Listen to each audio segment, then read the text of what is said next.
படத்துக்கு பேரு துரந்தர் தி ரிவெஞ்ச் தான். பட் படத்திலே ரொம்ப மொக்கையா இருந்தது இந்த ரிவெஞ்ச்ன்ற சாப்டர் தான்.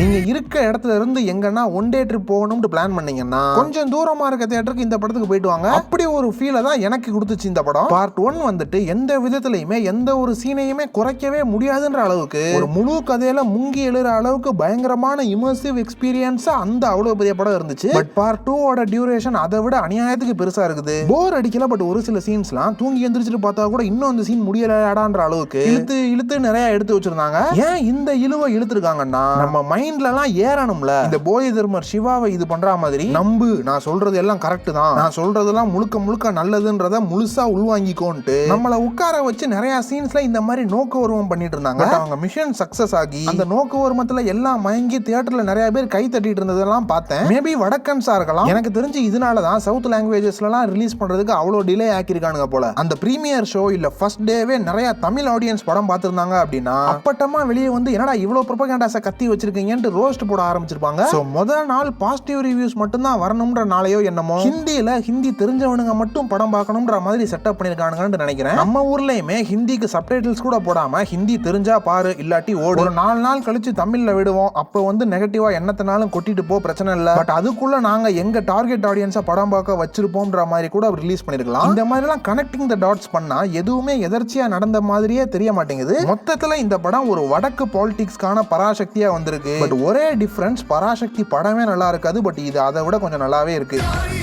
ஸோ நம்ம ஊர்ல நம்ம ஆடியன்ஸ் எல்லாம் பெருசா ஹிந்திலலாம் போய் பார்த்துருக்க மாட்டீங்கன்றனால மேலோட்டமான ப்ரொபகண்டாஸ் அப்புறம் ஸ்பாயிலர் ஃப்ரீ ரிவ்யூவை மட்டும் பார்க்கலாம். தேவைப்பட்ட அடுத்த வாரம் ஒரு வெள்ளிக்கிழமை போல ஸ்பாயிலர் அது இதுன்ட்டு எல்லாத்தையும் கலந்து அடிச்சு ஊத்தி ஒரு வீடியோ பண்ணலாம். ஃபர்ஸ்ட் இந்த படத்தோட பெரிய பாசிட்டிவ்னா பார்ட் 1 வந்தப்போ நிறைய பேர் ரன்வீர் சிங்குக்கு பதிலா ரன்பீர் கபூர் நடிச்சிருக்கலாம். இன்னும் பேடாஸா இருந்திருக்கும். அவரு தான் இவரை விட பெட்டர் ஆக்டர்னு சொல்லிட்டு இருந்தானுங்க. அதுக்கு ஏத்த மாதிரி பார்ட் 1 ஃபுல்லா இவர் மூஞ்சியை தாடி உள்ள வச்சு மறைச்சுக்கிட்டனால இவர் நடிக்கிறாருன்றதே தெரிஞ்சுக்கிறதுக்கு எக்ஸ்ட்ரீம் க்ளோஸ்அப்ஸ் போக வேண்டியதா இருந்துச்சு. ரன்பீர் கபூராச்சும் பரவாயில்ல, கண்ணு பெருசா இருக்கனால அதை வச்சு இதெல்லாம் நடிச்சிட்டு போயிருவாரு. பட் இவரு இடிங்கின கண்ணை வச்சுட்டு ரொம்ப அவஸ்தைப்பட்டு இருந்தாரு ஃபர்ஸ்ட் பார்ட்ல. என் பெரிய பையன் ட்ரிம் பண்ணிட்டு வந்தா நீங்க எல்லாம் காலிடான்ற அளவுக்கு அந்த ஃபர்ஸ்ட் சாப்டரான பிளாஷ்பேக் போர்ஷன்ஸ்ல எல்லாம் பிச்சு எரிஞ்சிட்டாப்ல. அதே போர்ஷன்ல ஒரு ஃபைட் ஒன்னு இருக்கும். இந்த படத்திலேயே உருப்படியான ஃபைட் அது மட்டும் தான் நினைக்கிறேன். அசுரன்ல சிவசாமி அருவாளை வச்சு சம்பவம் பண்ண அதே மொமெண்ட இவங்க AK-47 வச்சு ரீக்ரியேட் பண்ணாப்ல இருக்கும். பங்கம் அதெல்லாம். பட் அதுக்கப்புறம் தேசப்பற்று அதாவது பேட்ரியாட்டிசம் பத்தி ஒரு டிஸ்கஷன் வருது. அதுல ஹீரோ சொல்றாரு, நான் நாட்டுக்காக மிலிட்டரியில இருந்து போராடினேன், பட் இந்த நாடு எனக்காக என்னத்த பண்ணுச்சு, இதுக்கப்புறம் நான் நாட்டுக்கு வெளியே பேட்ரியாட்டிக்கா இருந்து என்ன பிரயோஜனம், நாட்டுக்குள்ளேயே அவ்வளவு பிரச்சனை நடக்குது. இந்த நியாயமான புலம்பலுக்கு படக்குழு கிட்ட பதிலே இல்லாத மாதிரி நீ சொல்றதெல்லாம் சரிதான்ப்பா, பட் என்னதான் இருந்தாலும் தேசப்பற்று வேணும்ல,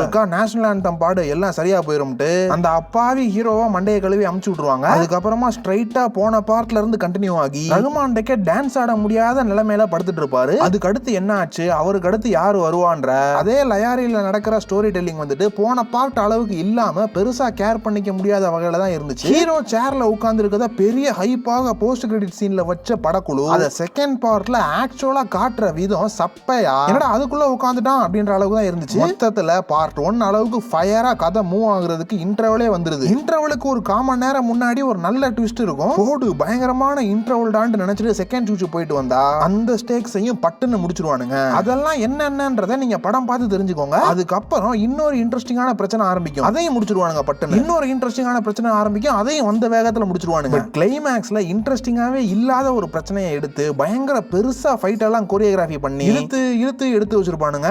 எதுக்குடான்ற மாதிரி இருந்து படம் முடியும். அந்த ரிவெஞ்ச்ன்ற சாப்டர்ல வந்துட்டு இந்த வடச்சென்னை அன்புக்கு ஒரு டென்ஷனான மாட்டிப்போனா மாட்டிக்க மாட்டானான்ற மொமெண்ட் இருக்குல்ல, அதுக்கப்புறம் அதே மொமெண்ட்டை ரீக்ரியேட் பண்ண நிறைய பேர் ட்ரை பண்ணாப்ல இருக்கு. பட் அந்த அளவுக்கு யாரும் வந்த மாதிரி தெரியல. இந்த படத்திலே வந்துட்டு அந்த மொமெண்ட்டை ரொம்ப சப்பையா ஹேண்டில் பண்ணாப்ல தான் இருக்கும். டென்ஷன் இருக்குதான், பட் சூப்பரா இருக்குன்ற அளவுக்கு இல்ல. அதுக்கு முக்கிய காரணம் வந்துட்டு கடைசியில இந்த படத்துல வர கமர்ஷியல் தனங்கள் தான். போன படத்துல ரகுமான் டெக்கேட்ட வந்துட்டு அவ்வளவு லவ்வபிள் வில்லனா எந்த அளவுக்குனா ஹீரோவை காட்டுற சீன்ஸ் எல்லாம் இவன் வேற எதுக்குடா குறுக்க வந்துட்டு இருக்கான், ரகுமான் தேவர் ரகுமான் டெக்கேட்டே ஃபுல்லா காட்டுங்கடான்ற அளவுக்கு பயங்கரமான கேரக்டர் அது. CSK ஜெர்சியை போட்டு அஸ்லாம் அலைக்கும் IPL மீம் எல்லாம் பார்த்து அதுல சந்தோஷப்பட்டு சிரிக்கிறதுக்குள்ள பாவா சிரிச்சிராதீங்க நேத்தன் அலிஸ் லீவ் லெட்டர் கொடுத்துட்டான் சோகமாகறானுங்க. சரி அது வேற கதை. இப்போ என்ன சொல்ல வந்தேன்னா, அந்த பார்ட் 1ஓட ரகுமான் டக்கேத் அளவுக்கு பார்ட் 2ஓட ஹீரோ கேரக்டர் கூட அவ்வளவு பவர்ஃபுல்லா லைக்கபிளா இல்ல. பார்ட் 2ஓட மேஜர் வில்லனாக இருக்க கேரக்டருமே கிளைமேக்ஸ் வர வர வர இன்னும் டம்மி ஆயிட்டே வந்துட்டு கிளைமேக்ஸ்ல அந்த ரிவெஞ்ச் சாப்டர்லாம் பாக்குறப்ப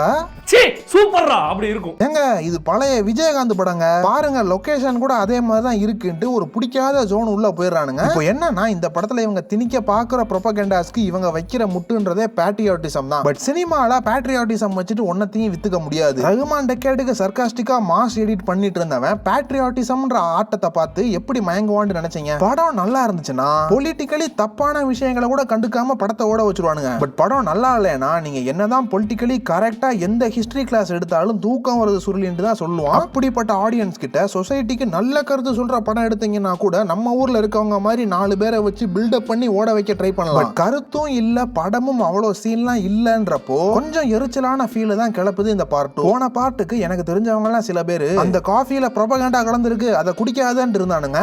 இவ்வளவு நல்ல படம் எடுத்தவன் வேணும்ட்டே ப்ரொபகண்டாஸை திணிக்க மாட்டான். சும்மா பட்ட கிராம்பு மாதிரி 1-2 தெரிஞ்சோ தெரியாமலோ வந்திருக்கும். அதை எடுத்து ஓரமா வச்சுட்டு மிச்ச படத்தை என்ஜாய் பண்ணி சாப்பிட வேண்டியதானு இருந்தேன். இன்னைக்கு அவனுங்கெல்லாம் வந்துட்டு என்ன நாராயணா பிரியாணி பூரா கிராம்பாமேன்ட்டு கலாய்க்க வாய்ப்பு இருக்கு. சோ பேசிக் லெவல்லயே இந்த படம் தப்பு. இந்த படத்தை பத்தி ஆன்டி வார் படம் எடுக்கிறேன் இந்த டைரக்டர் பேசிக்கிட்டது. பட் அப்படி ஆன்டி வார்ன்ற கான்செப்ட்ல என்னத்துக்கு ரிவெஞ்ச் இருக்கணும்? அந்த ஒரு ரிவெஞ்சையுமே எப்படி பிளேஸ் பண்றாங்கன்னா, மாதவன் வந்துட்டு அக்னி குண்டத்துல சாமி கும்பிட்டு இருப்பாரு. அப்புறமா போன் கால் வந்துட்டு ஒரு டெரரிஸ்ட், அதாவது ஹிந்துஸ்க்கு எதிராக பேசினவன கொன்னுட்டோம் எப்படி மாசான்னு எடுத்திருப்பாங்க. இப்படி எல்லாம் காட்டி அதை ஸ்டேஜ் பண்ணணும்ன்ற அவசியமே இல்ல. போன படத்துல ஆடியன்ஸ் மேல ரொம்ப மரியாதை வச்சு எடுத்திருந்தானுங்க. ஆனா இந்த படத்துல வந்துட்டு என்னத்த வேணா எடுப்போம், இவனுங்க பார்த்து ஏமாந்துருவானுங்கன்ட்டு கொஞ்சம் கூட மட்டு மரியாதையே இல்லாம எடுத்து வச்ச மாதிரி தான் இருக்கு. இதெல்லாம் தான் ஹிஸ்டரியில நடந்திருக்கு. இதெல்லாம் தான் மக்களுக்கு தெரியப்படுத்தி மக்களுக்கு ஒரு முக்கியமான விஷயத்த சொல்ல வந்தோம்ன்ற பேர்ல படத்துல மொக்க கமர்ஷியல் எலிமெண்ட்ஸ், வைலண்ட் கிமிக்ஸ் எல்லாம் இருந்தாலே நீ எதையும் சொல்ல வரல, என்னத்தையோ திணிக்க வந்திருக்கான்னு தான் அர்த்தம். நான் இன்னும் அந்த பிஜேபி எலிமெண்ட் உள்ளேயே போகல. படத்துல ஜி ஒரு முக்கியமான கேமியோ பண்ணிருக்காரு, அதுக்குள்ளலாம் இன்னும் போகல. டீடைலான ப்ரொபகண்டாஸ் எதுக்குள்ளேயுமே போகல. ஏன்னா உங்கள நிறைய பேர் இன்னும் இந்த படத்தை பார்த்திருக்க மாட்டீங்க. பட் நார்த் ஆடியன்ஸ்லாம் கொஞ்சம் பாதிக்கு மேலேயே இந்த படத்தை தலையில தூக்கி வச்சுட்டு கொண்டாடுறத பார்க்க முடியுது. தமிழ் ஆடியன்ஸ்லாம் இந்த படத்தை தமிழ் டப்ல பார்த்துட்டு என்னத்த ரியாக்ட் பண்ண போறானுங்கன்றத சுத்தமா கணிக்கவே முடியாது. சொல்ல முடியாது நார்த் ஆடியன்ஸ் மாதிரியே இவனுங்களும் படம் பார்த்துட்டு ஆமாடா படம் மாசுதான் அப்படிதானே நடந்துச்சு ப்ரொபகண்டாலாம் இல்லடான்ட்டு இவனுங்க வரலாம். ஏன்னா டியூடு படம் 100 கோடி அடிச்ச ஊர்ல